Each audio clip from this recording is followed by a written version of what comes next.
All right, so in this example, we're asked to find the volume of the region that's bounded by the square root of x function and the y equals x function that we want to revolve about the x-axis. So I've gone ahead and graphed my square root function, which is in red, the red graph here, and my y equals x function, which is in blue here, and gone ahead and shaded in my region. Gone ahead and shaded in my region here. This is the area, and now we're going to take this thing and revolve it. So what we're going to end up having is, first of all, this shape that looks like the square root revolved, right? So that kind of a thing. And then inside, right, you're going to have this kind of cone as the inside shape that's been chunked out, that's been cut out. Okay, that's what we're going to end up getting there.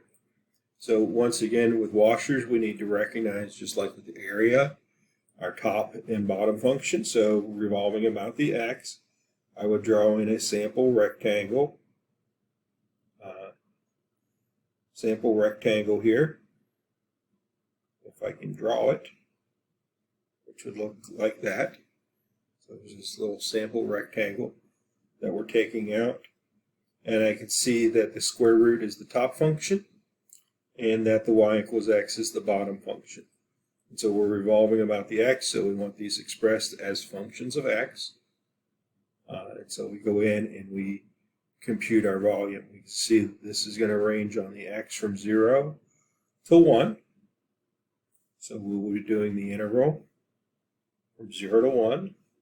And then it's pi outer function squared. So that would be square root of x squared minus inner function squared. Okay, so we have our setup step done. And now it's just a matter of evaluating this integral. So pull the pi out front, 0 to 1, x minus x squared dx. So we do the integral, get pi on the outside, x, we'd add 1 to it, get x squared over 2. X squared, we'd add 1 to it, we'd get x cubed over 3. And that's evaluated between 0 and 1. And then it's just a matter of computing that. Plugging in 1, we get 1 squared over 2 would be 1/2 times pi would be pi over 2. Minus, plug in 1 again, we'd have pi over 3. And then, of course, plugging in 0 for both of those would lead to nothing. And so simplifying, we get pi over 6.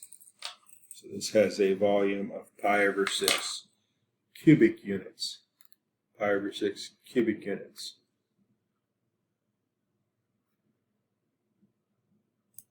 Okay, so now we're going to continue on and take this exact same region, except instead of revolving it about the x, let's revolve it about the y. Let's revolve it about the y-axis instead. Okay. So I've gone ahead and put my graph in here. Now this time again we are revolving about the y. So it's the same area, except it's being revolved about a different axis, which is going to generate a different shape. In fact, if you notice here, going about the y, the outside of this thing is just going to become a cone, right? With the inside, again, taken off based on that volume. Okay, so we're going to end up having a cone where its inside, right, is been beveled out based on the x squared graph. Okay, so if we're revolving about the y, we're going to have to do two things. First of all, let's realize that my rectangle, when I look at it,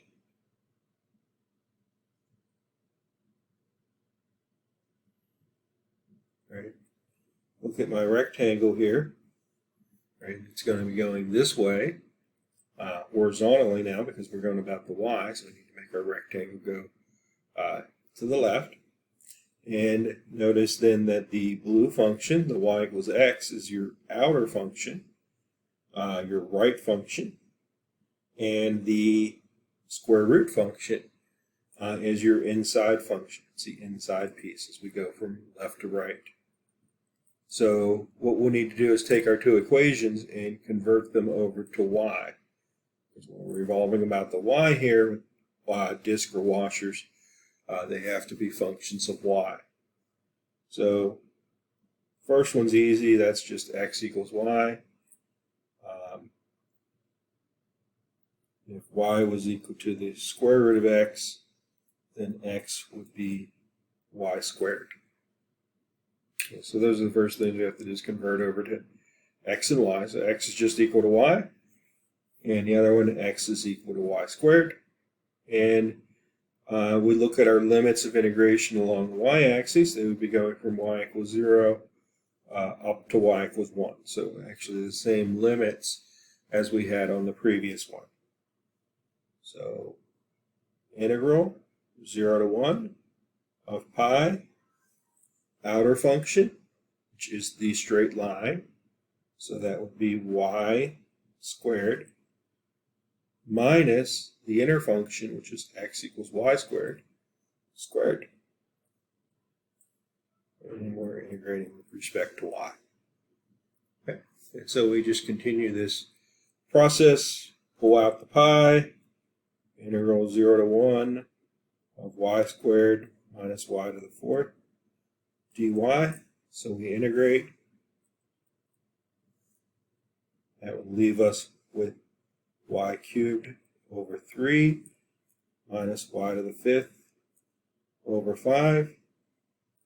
Evaluate it between 0 and 1. And so that's going to be pi over 3 minus pi over 5 when we evaluate.